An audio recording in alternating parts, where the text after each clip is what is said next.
Assalamualaikum warahmatullahi wabarakatuh. Allahumma shalli ala sayyidina Muhammad wa ala ali sayyidina Muhammad.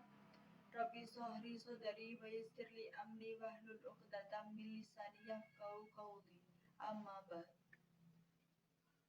Yang pertama-tama, marilah kita panjatkan puji syukur atas kehadirat Allah Subhanahu wa taala yang mempertemukan kita dalam acara kultum yang bertemakan fikih kebangsaan merajut kebersamaan di tengah kebinekaan.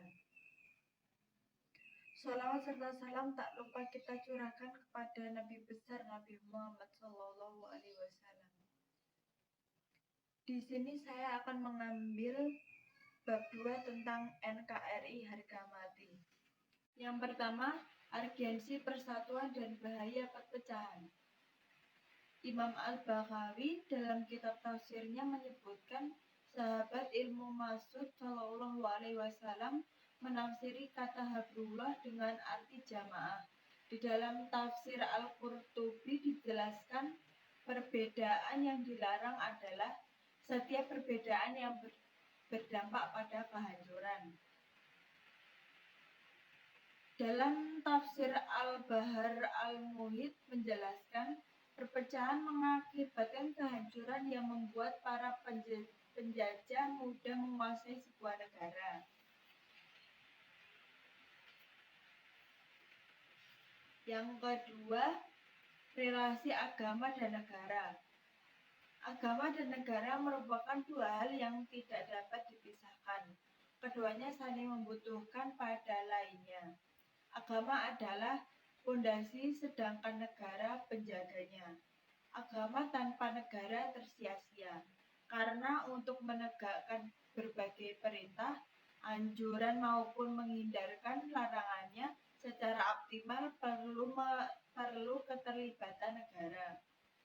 Sebaliknya, negara tanpa agama akan hancur, karena agama membekali pemeluknya dengan kelengkapan aturan sesuai porsi masing-masing untuk dipertanggungjawabkan di hadapan Allah Subhanahu wa taala.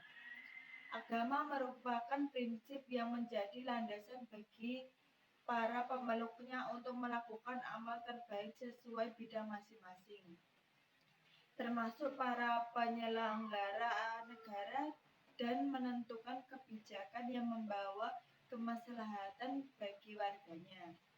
Yang ketiga, nasionalisme dalam pandangan Islam. Nasionalisme adalah paham kebangsaan, persatuan bangsa, dan cinta tanah air.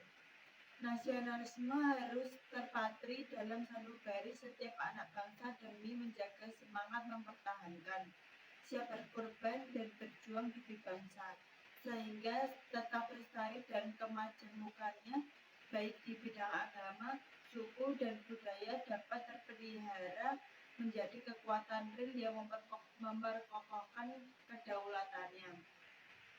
Dengan demikian tercipta suasana kehidupan yang damai, saling menghormati, menghargai, melindungi, dan mengasihi. Nasionalisme juga laksana ruh yang menghidupkan identitas dan jati diri bangsa dalam kiprahnya di pentas pencaturan dunia. Yang keempat, bentuk negara dalam pandangan Islam. Dalam Islam tidak ada nasari yang mengatur bentuk negara, sebab pembentukan negara merupakan persoalan siasah yang teknisnya disesuaikan dengan kondisi, sekira lebih mendekatkan pada kemaslahatan dan menjauhkan dari kemudaratan. Seandainya bentuk negara adalah bagian dari syariat baku, tentu secara spesifik Al-Quran sudah menentukannya. Yang kelima, kenapa harus mempertahankan NKRI? Mempertahankan NKRI sejatinya mempertahankan eksistensi Islam. Sebab dalam konteks keindonesiaan, agama bisa tegak bila masyarakatnya bersatu damai. Tidak mungkin bersatu damai tanpa memegang teguh prinsip dasar negara yang telah disepakati seluruh warga Indonesia dengan segala kemajemukannya. Mempertahankan NKRI yang merupakan bagian dari 4 pilar bangsa. Pancasila, Bhinneka Tunggal Ika, Undang-Undang Dasar Negara 1945 dan NKRI adalah manifestasi siasat syariah yang paling efektif untuk mengakomodir kemaslahatan hidup beragama, berbangsa dan bernegara di bumi Nusantara dengan segala keberagamannya. Yang keenam, Pancasila tidak bergantung dengan nilai-nilai Islam.